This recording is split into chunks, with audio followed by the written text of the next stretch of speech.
خیبر پختونخوا میں حکومت کی مبینہ کرپشن کے خلاف پیپلز پارٹی نے احتجاج کیا تھا۔ ریڈ زون میں داخل ہونے کی کوشش پر پولیس نے شیلنگ کی، جبکہ مظاہرین نے پولیس پر پتھراؤ کیا۔ مظاہرین نے اسمبلی چوک میں تحریک انصاف کے احتجاجی کیمپ کو آگ لگا دی تھی، جس پر دونوں جماعتوں کے کارکنان آمنے سامنے آ گئے تھے۔ فتنہ الہندوستان بلوچستان میں کالعدم تنظیموں کے دہشت گردوں کی سرپرست اعلیٰ آپریشن بنیان المرصوص میں تاریخی شکست کے بعد مودی سرکار بوکھلاہٹ کا شکار ہو چکی ہے۔ بلوچستان میں بھارتی پراکسیز کی سہولت کاری بے نقاب ہو گئی۔ سیکیورٹی ذرائع کے مطابق بلوچستان میں بھارتی سپانسرڈ پراکسیز کی معاونت سے دہشت گردی کی کارروائیاں ایک بار پھر بے نقاب ہو گئی ہیں۔ بھارتی خفیہ ایجنسیاں پراکسیز کو مالی معاونت فراہم کرتی ہیں۔ بھارتی سپانسرڈ پراکسیز نہ صرف حملے کی منصوبہ بندی کرتی ہیں بلکہ کالعدم تنظیموں کو تربیت اور اسلحہ بھی فراہم کرتی ہیں۔ بھارتی سپانسرڈ پراکسیز کالعدم تنظیموں کے علاج معالجے کے ساتھ ساتھ سرکاری روابط بھی قائم ہیں۔ بھارتی حکومت کے ساتھ ساتھ بھارتی میڈیا بھی دہشت گردی کے پشت پناہی میں پیش ہے۔ پاکستان میں دہشت گردانہ حملوں کی خبر سب سے پہلے بھارتی میڈیا دیتا ہے۔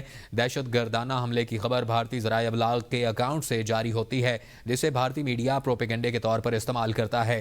بھارتی چینلز کے اینکرز کا حکومت کو مشورہ: کالعدم تنظیموں کا دفتر دہلی میں ہونا چاہیے۔ وفاقی دارالحکومت میں زرعی انتظامیہ کا غیر قانونی انڈور شیشہ کیفوں کے خلاف کریک ڈاؤن جاری ہے۔ اسلام آباد میں مزید 16 شیشہ کیفے سیل، 22 افراد گرفتار کر لیے گئے، 2 مقدمات درج۔ اسسٹنٹ کمشنر شالمار نے E11 کی کارروائی کرتے ہوئے 6 شیشہ کیفے سیل کر دیے۔ F10 اور F11 میں دوران کارروائی 3 افراد کو گرفتار کر لیا گیا اور AC انڈسٹریل ایریا کی جانب سے I8 میں 3 کیفے سیل اور 4 افراد کو گرفتار کر لیا گیا۔ AC رورل نے گلبرگ گرینز میں کارروائی کرتے ہوئے کیفے سیل کر دیا۔ چھاپے کے دوران 8 افراد کو حراست میں لے لیا گیا اور سیوک سینٹر میں بھی 6 کیفے سیل، 7 افراد کو گرفتار کر لیا گیا۔ ڈپٹی کمشنر کا کہنا ہے کہ پرمٹ کے بغیر اسلام آباد میں شیشہ کیفے کھولنے کی اجازت نہیں ہے۔ مانسیرا میں کوہ ٹنگلائی کے جنگلات میں لگنے والی آگ پر 10 گھنٹوں کی جدوجہد کے بعد قابو پا لیا گیا۔ ریسکیو آپریشن میں محکمہ جنگلات، ریسکیو اہلکاروں اور پولیس عملے نے حصہ لیا۔ سرکاری جنگل میں نامعلوم وجوہات سے لگنے والی آگ وسیع رقبے پر پھیل گئی تھی۔ دشوار گزار پہاڑی علاقوں میں آگ پر قابو پانا مشکل تھا، لیکن محکمہ جنگلات اور پولیس تھانہ بٹل کے اہلکار طویل جدوجہد کے بعد آگ پانوں میں کامیاب ہو گئے۔ آپ کو بتائیں کہ سرکاری جنگل میں نامعلوم وجوہات پر آگ لگ گئی تھی، جو کہ وسیع رقبے پر پھیل گئی تھی۔ 10 گھنٹوں کے مسلسل جدوجہد کے بعد آگ پر قابو پا لیا گیا ہے۔ کوہ ٹنگلائی کے جنگلات میں لگنے والی آگ پر قابو پا لیا گیا۔ 10 گھنٹوں کے مسلسل جدوجہد کے بعد آگ پر قابو پایا گیا ہے۔ سرکاری جنگل میں نامعلوم وجوہات سے لگنے والی آگ وسیع رقبے پر پھیل گئی تھی۔ بات کریں گے اسرائیلی جارحیت کی، تو یونان کے فنکار بھی اسرائیل کی جارحیت کے خلاف آواز بن گئے۔ یونانی پارلیمنٹ کے سامنے ہونے والے ایک منفرد موسیقی پروگرام میں نامور گلوکاروں نے اپنے گیتوں کے ذریعے فلسطینیوں کے ساتھ یکجہتی کا اظہار کیا۔ یونانی گلوکاروں نے بھی اسرائیلی جارحیت کے خلاف آواز بلند کر دی۔ ایتھنز میں واقع یونانی پارلیمنٹ کے سامنے خصوصی پروگرام کا انعقاد کیا گیا، جہاں یونان بھر سے آئے نامور گلوکاروں نے فلسطینی عوام سے یکجہتی کے لیے اپنے گیت پیش کیے۔ پروگرام میں شریک ہزاروں افراد نے فلسطینی پرچم اور احتجاجی بینرز اٹھا رکھے تھے، جبکہ فری فلسطین اور فری غزہ کے نعروں سے فضا مسلسل گونجتی رہی۔ ہزاروں افراد کی موجودگی میں گونجتے نعروں اور احتجاجی ترانوں نے فضا کو فلسطین کی آواز بنا دیا۔ پروگرام کے اختتام پر یونان میں فلسطین کے سفیر نے خطاب کرتے ہوئے یونانی عوام اور فنکاروں کا شکریہ ادا کیا۔ میلبرن کے نارتھ لینڈ شاپنگ سینٹر میں چاقو زنی کا واقعے کے بعد 2 نوجوانوں کو گرفتار کر لیا گیا۔ حکومت شاپنگ سینٹر کو عارضی طور پر بند کر دیا۔ 25 مئی کو میلبرن کے نارتھ لینڈ شاپنگ سینٹر میں 2 حریف گروہوں کے درمیان چاقو زنی کا واقعہ پیش آیا، جس کے نتیجے میں شاپنگ سینٹر کو لاک ڈاؤن کرنا پڑا۔ واقعے میں تقریباً 10 افراد ملوث تھے، جن میں سے کچھ نے چہرے ڈھانپ رکھے تھے اور بڑے چاقوؤں سے لیس تھے، اور اس جھڑپ کے دوران ایک 20 سالہ شخص شدید زخمی ہوا اور اسپتال منتقل کیا گیا، جبکہ 2 نوجوانوں جن کی عمریں 15 اور 16 سال ہیں کو گرفتار کر لیا گیا۔ پولیس کے مطابق یہ واقعہ ممکنہ طور پر پہلے سے منصوبہ بندی تھی اور اس میں ملوث افراد ایک دوسرے کو جانتے تھے۔ واقعے کے دوران شاپنگ سینٹر کے عملے نے فوری طور پر حفاظتی اقدامات کیے اور پولیس نے 6 منٹ کے اندر موقع پر پہنچ کر حالات کو قابو میں لے لیا۔ یونان میں پاکستان کے سفیر عامر آفتاب قریشی ان دنوں یونانی حکام سے مسلسل ملاقاتوں میں مصروف ہیں، تاکہ پاکستان اور یونان کے درمیان تعلیمی، سفارتی اور باہمی تعاون کو مزید فروغ دیا جا سکے۔ ایتھنز میں یونان کے جنرل سیکرٹری برائے اعلیٰ تعلیم پروفیسر دیمیترس سے ملاقات کی، جہاں تعلیم کے شعبے میں اشتراک، پاکستانی طلبہ کے لیے تعلیم کے مواقع اور مشترکہ منصوبوں پر تبادلہ خیال کیا گیا۔ سفارت خانہ پاکستان ایتھنز ہر ماہ کے پہلے اتوار کو عوام کے لیے کھلا رہتا ہے تاکہ یونان کے دور دراز علاقوں میں مقیم پاکستانیوں کا کام میں کوئی حرج نہ ہو اور وہ اتوار کے روز بھی اپنا کام کروا سکیں۔ ہر ماہ ایک مرتبہ پاکستانی سفارت خانہ میں کھلی کچہری کا بھی انعقاد کیا جاتا ہے۔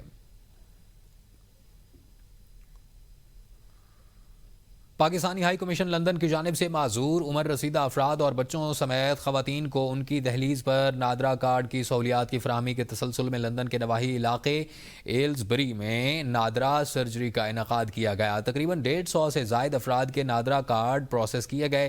کمیونٹی کا ہائی کمیشن سے اظہار تشکر۔ مزید تفصیلات بیورو چیف ساجد عزیز کی رپورٹ میں۔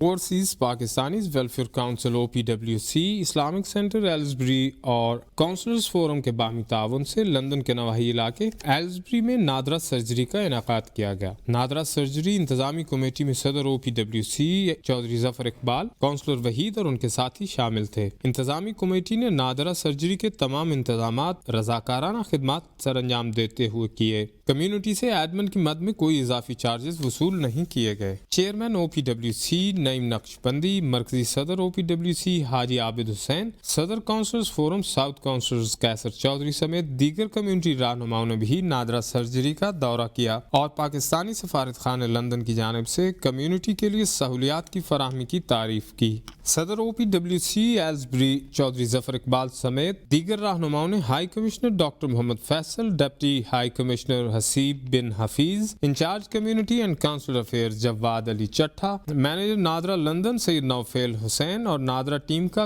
کمیونٹی کے معذور عمر رسیدہ اور بچوں سمیت خواتین کو ان کی دہلیز پر نادرا سرجری اور دستاویزات کی تصدیق کی سہولیات کی فراہمی کو احسن اقدام قرار دیا۔ کہا کہ سفارت خانے کی جانب سے town to town NADRA surgeries کے باقاعدہ انعقاد سے ایجنٹ مافیا کی بری طرح حوصلہ شکنی ہوگی، جس سے community NADRA on line agent mafia کی لوٹ کھسوٹ سے محفوظ رہے گی۔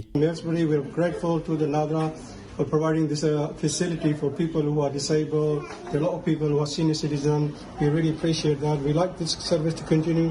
There are a lot of people who are duplicating this. First of all, by thanking the High Commission and the team for NADRA for providing this service to our community in Aylesbury today. This is something that we desperately need, and people that are particularly disabled and the senior citizens. اس موقع پر موجود community کا کہنا تھا کہ سفیر Pakistan doctor Muhammad Faisal کی تخلیقی کاوشوں اور رہنمائی سے کونسلرز افیئرز کے حوالے سے مثبت تبدیلیاں لائق تحسین ہیں۔ ان رہنماؤں نے deputy high commissioner Haseeb bin Hafeez, incharge counsellor affairs Jawad Ali چٹھا سمیت CG گلاسکو رانا سمر جاوید کی کمیونٹی خدمات کو سراہتے ہوئے اس توقع کا اظہار کیا کہ نادرا سرجریز کی تعداد بڑھا کر کمیونٹی کے لیے آسانیاں پیدا کرنے کے تسلسل کو جاری رکھا جائے گا۔ Sajid Aziz, bureau chief, ABN news, London. ABN news studio سے فی الوقت کے لیے اتنا ہی۔ مزید باخبر رہنے کے لیے دیکھتے رہیے ABN نیوز، کیونکہ ABN ہے قوم کی سوچ۔